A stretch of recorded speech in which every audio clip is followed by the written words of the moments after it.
ومن أعرض عن ذكري فإن له معيشة ضنكا۔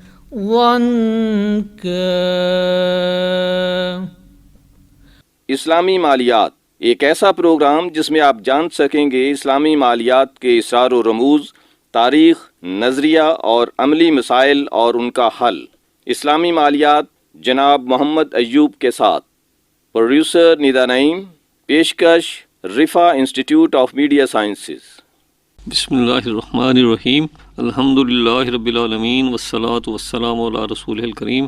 سامعین، اسلامی مالیاتی نامی کتاب کے تعارفی پروگرام کے ساتھ ہم پھر حاضر ہیں، اور آج ہم اس کتاب کے 15ویں چیپٹر کے بارے میں بات کریں گے، جس کا عنوان ہے سکوک اور سیکورٹائزیشن، یعنی اسلامک کیپٹل مارکیٹ جو ہے اس کے مختلف انسٹرومنٹس کے حوالے سے اس چیپٹر میں بات کی گئی ہے۔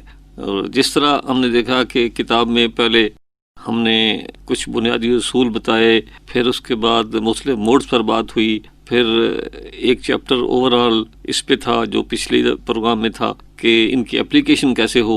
اب ایک اہم ترین جو سیکٹر یا سب سیکٹر ہے اسلامک فائنانس کا، وہ ہے Islamic capital market. Capital market ایسی مارکیٹ ہے جہاں سرمایے اور سرمایے کے جو انسٹرومنٹ ہیں ان کی لین دین، ان کی سیل پرچیز ہوتی ہے۔ اس میں عام طور پر کہا جاتا ہے کہ ایسے انسٹرومنٹ جن کی مدت 1 سال سے زیادہ ہو وہ کیپٹل مارکیٹ میں آتے ہیں، اور جو کم مدت کے ہوں ان کو منی مارکیٹ آتے ہیں۔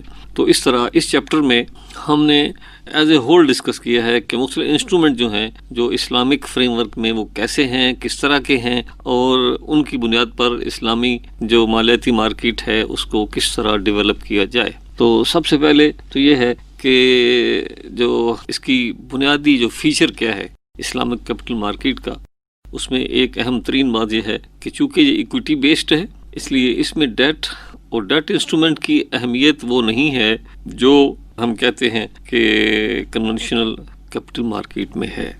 کنونشنل کیپٹل مارکیٹ میں تو گورنمنٹ سیکورٹیز جو بک رہی ہیں، اسی طرح جو بلز یا دوسرے جو انسٹرومنٹ بکتے ہیں ان کی بنیاد وہی لون اور ڈیٹ ہوتا ہے، اور بیسیکلی ڈسکاؤنٹنگ اور ری ڈسکاؤنٹنگ ہی ہوتی ہے، اور ان کی سیل پرچیز ہوتی رہتی ہے۔ لیکن جیسے میں نے عرض کیا کہ اسلامک فائنانس میں چونکہ اس کی بنیاد جو ہے وہ پیسہ جب لیا جاتا ہے تو اس کی بنیاد مضاربہ ہے، یعنی پروفٹ لاس شیئرنگ ہے، تو یہاں ڈیٹ ہوگا تو صحیح، لیکن اس کی ٹریڈنگ اس طرح نہیں ہو سکتی جس طرح کنونشنل مارکیٹ میں ہوتی ہے۔ اب سوال پیدا ہوتا ہے کہ ڈیٹ کیوں ہوگا؟ تو ڈیٹ اس لیے، جیسے ہم پہلے دیکھا کہ اسلامک بینکس مرابحہ کرتے ہیں۔ مرابحہ کا مطلب یہ ہے کہ کریڈٹ سیل کرتے ہیں۔ جب میں چیز کریڈٹ پہ بیچوں گا، ادھار پہ بیچوں گا، تو جب میزان بینک نے کوئی چیز بیچی اور اس کی قیمت جو ہے اگلے 10 سال میں لینی ہے، تو ظاہر ڈیٹ کریٹ ہو گیا۔ اب یہ ڈیٹ تو کریٹ ہو گیا، لیکن اس ڈیٹ کو آگے بیچ نہیں سکتے۔ تو اس طرح ہم کہیں گے کہ ڈیٹ انسٹرومنٹ اس کی کوئی بھی فارم ہو، وہ گورنمنٹ کے ٹریجری بل ہوں، وہ پاکستان انویسٹمنٹ بانڈز ہوں، یا عام بینکوں کے جو نوٹس اور بلز ہوں، IOUs ہوں، ان کی آگے سیل جو ہے وہ نہیں ہو سکتی۔ تو اس کے بعد پھر ہم یہ دیکھتے ہیں کہ اور کون سے ایسے انسٹرومنٹ ہیں جو اسلامک کیپٹل مارکیٹ میں امپورٹنٹ ہوتے ہیں۔ اس حوالے سے چیپٹر میں ڈسکس کیا گیا ہے کہ سب سے اہم جو انسٹرومنٹ سامنے آیا ہے وہ ہے سکوک کا۔ اس سے پہلے شیئرز تو بہرحال آپ جانتے ہیں کہ جتنی جوائنٹ سٹاک کمپنیز ہیں وہ جب اسٹیبلش ہوتی ہیں تو ان کے شیئرز ایشو کیے جاتے ہیں، اور وہ شیئرز کے جو پرچیزر ہیں وہ حصہ رسدی یا پرو ریٹا ان کے مالک ہوتے ہیں، اور اس کی بنیاد چونکہ پارٹنرشپ ہی ہے، اس لیے وہ اسلامک وے آف فائنانس میں وہ ان میں کوئی مسئلہ نہیں ہے، سوائے اس کے کہ وہ کمپنی جو ہے وہ کوئی ایسا کام نہ کرے جو اسلام کے احکام سے متضاد ہے۔ دوسرے لفظوں میں ہم مثال کے طور پر کہیں گے کہ جیسے انٹرسٹ حرام ہے، تو ایسا بینک جو انٹرسٹ کی بیس پہ اوپر بنا ہے یا کاروبار کرتا ہے اس کے شیئر نہیں خریدے جا سکتے۔ اسی طرح انشورنس چونکہ صحیح نہیں ہے تو انشورنس کمپنی کے شیئر بھی نہیں خریدے جا سکتے۔ تو اب یہ ہوا کہ پھر کون سے شیئرز ہیں جو اسلامک کیپٹل مارکیٹ میں آئیں گے؟ تو اس کے لیے یہاں بتایا گیا ہے کہ شریعہ ایڈوائزرز کی مدد سے باقاعدہ اسکریننگ کرائٹیریا بنائے گئے ہیں، اور اس میں کرائٹیریا 2 طرح کے، ایک تو ہے کہ نیچر آف ایکٹیویٹی اور بزنس، اس میں ہے کہ اس کاروبار کے جو شیئرز ہیں ان کی سیل پرچیز نہیں ہو سکتی. اور دوسرا ہے مطلب ریشوز کہ فائنانشیل ریشو، اس میں ڈیٹ کتنا ہے، اس میں کیش کے ایسٹ کتنے ہیں، اور اس طرح کی چیزیں جو ملا کے فائنانشیل جو ریشوز ہیں، اسکریننگ کرائٹیریا کی بنیاد پہ جو شیئرز ہیں وہ خریدنے یا بیچنے کا فیصلہ کیا جاتا ہے. چنانچہ یہاں اس حوالے سے بحث کی گئی ہے. اور اس کے بعد پھر جو نیکسٹ ایشو جو ہے وہ کون سا ایسا انسٹرومنٹ ہے، وہ سکوک کا. سکوک بیسیکلی سک کی جمع ہے. سک مین انسٹرومنٹ، انویسٹمنٹ کا ایک ایسا پیپر ہے بیسیکلی، اور یہ فقہ کی کتابوں میں ڈسکس ہوا ہے. اب اس کا مطلب یہ ہے کہ کوئی ایسی رسیٹ ٹائپ کی چیز جس کو ہم کوئی بھی نام دے دیں. اب اس کو کچھ لوگ جیسے ہم کہتے ہیں term finance, TFC، term finance certificate, کچھ کہہ سکتے ہیں پارٹیسپیشن ٹرم سرٹیفکیٹ PTC. اب کچھ ہے اجارہ سکوک، کچھ ہے جی مرابحہ سکوک، مداربہ سکوک. سکوک بیسیکلی مین سک کی جمع، جیسے میں نے عرض کیا کہ ایسے انسٹرومنٹ ہیں جو بیسیکلی نشاندہی کر رہے ہوتے ہیں اس اونرشپ کی جس کی بنیاد پر وہ جاری کیے گئے ہیں. مثال کے طور پر ہم بات کرتے ہیں کہ موٹر وے سکوک جو گورنمنٹ آف پاکستان نے 2005 میں جاری کیے. یہ کیا تھے؟ اس مثال سے آپ سمجھ جائیں گے کہ سکوک کیسے کام کرتے ہیں.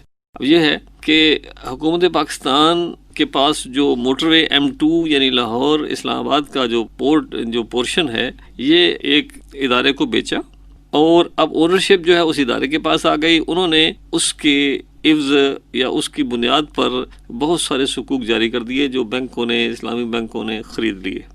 اب وہ پیسہ جو تھا وہ گورنمنٹ یوز کر رہی ہے، اور اب گورنمنٹ نے بیسیکلی پھر وہ لیز پہ لے لیا. موٹر وے لیز پہ لی نیشنل ہائی وے اتھارٹی کی تھرو. اب گورنمنٹ اس کو یوز کر رہی ہے، اور یوز کرنے کا جو کرایہ دے رہی ہے لیز رینٹل جیسے ہوتا ہے. تو درمیان میں ایک ادارہ ہے جس کو ہم SPV کہتے ہیں، اسپیشل پرپز وہیکل. تو SPV وہ رینٹل لے کے آگے سکوک ہولڈر کو دے رہا ہے. تو اس طرح یہ ہم کہیں گے کہ سکوک یا جو سک کا ایک لفظ ہے، یہ ایسے انسٹرومنٹ ہیں جو اپنے جو انڈر لائنگ ایسٹ کی اونرشپ کی بنیاد پر جاری کیے جاتے ہیں، اور پھر اس پروجیکٹ سے جو انکم ہوتی ہے وہ انکم سکوک ہولڈر میں تقسیم کر دی جاتی ہے. اب اس میں سوال یہ پیدا ہوتا ہے کہ سکوک کی بنیاد کیا ہے. اس حوالے سے کتاب میں تفصیل سے ڈسکس کیا گیا ہے 15ویں چیپٹر میں، اور یہ بتایا گیا ہے کہ IOFI اسٹینڈرڈ نے کس طرح مختلف سکوک کی اقسام بتائی ہیں، اور وہ 14-15 کے اقسام ہیں جو ہو سکتی ہیں، جس کی بنیاد مختلف ہے، جس میں زیادہ اس میں ہے جو اجارہ سکوک. پھر اس پر یہ بھی ڈسکس کیا گیا ہے کہ سکوک آگے اس کی جو ٹریڈنگ ہے یا نیگوشیشن ہے وہ کیسے ہو سکتی ہے، ٹریڈنگ ان سکوک کیسے ہو سکتی ہے. تو یہاں یہ بتایا گیا ہے کہ ایسے سکوک جو مشارکہ یا مداربہ کی بنیاد پر ہیں یا اجارہ کی بنیاد پر ہیں، ان کی ٹریڈنگ سیکنڈری مارکیٹ میں ہو سکتی ہے. لیکن ایسے سکوک جو جس میں ڈیٹ زیادہ ہے، ڈیٹ از مور دین ڈیٹ یا کیش مور دین 50%، ان کی جو سیل پرچیز ہے وہ صرف فیس ویلیو پر ہو سکتی ہے، ویسے نہیں ہو سکتی. تو اس طرح تفصیل سے جو اس میں ذکر کیا گیا ہے کہ یہ سکوک کیسے ہوتے ہیں اور اس کا جو سسٹم ہے وہ کیسے ہے. اب ایک اہم بات جو ہے وہ اس میں ڈسکس کی گئی ہے کہ کچھ عرصہ پہلے IOFI کا جو شریعہ بورڈ ہے، اس میں مولانا Taqi Usmani being chairman of the board, یہ انہوں نے اعلان کیا کہ اس وقت جو سکوک ایشو کیے گئے ہیں ان کی میجورٹی جو شریعہ کمپلائنٹ نہیں ہے دنیا میں جتنے سکوک ایشو کیے گئے ہیں. اور وجہ اس کی یہ ہے کہ سکوک جو جیسا میں نے عرض کیا بنیادی طور پر یہ سارے جو ہیں ان کی بنیاد مداربہ ہے، لیکن پریکٹیکلی ان کو ڈیٹ انسٹرومنٹ بنا دیا گیا ہے.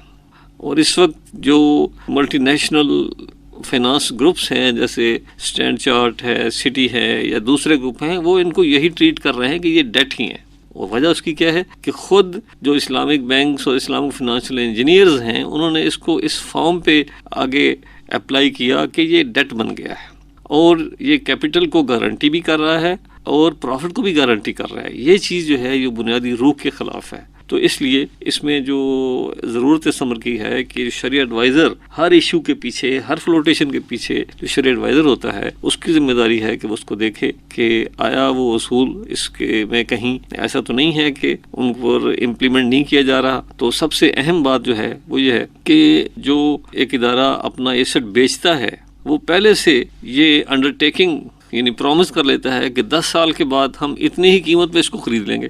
حالانکہ 10 سال کے بعد اس ایسٹ کی کیا صورتحال ہوگی، اس کی ویلیو کیا ہوگی، تو یہ ساری چیزیں جو ہیں یہ تو فیوچر بتاتا ہے. تو اس طرح کچھ ایسی چیزیں ہیں جو اس میں ابھی قابل توجہ ہیں، تو اس پر بھی اس چیپٹر میں بحث کی گئی ہے.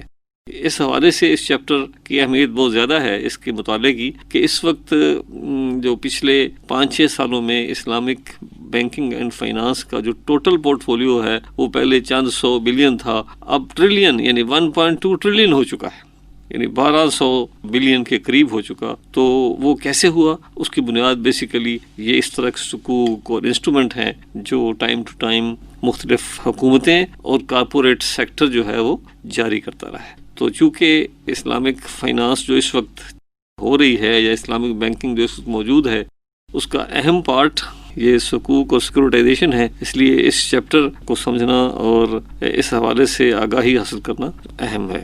تو اس کے ساتھ ہی آج کا پروگرام ہمارا ختم ہوا. انشاءاللہ جو باقی جو 3 چیپٹر رہ گئے ہیں اس کے لیے ہم نیکسٹ پھر حاضر ہوں گے.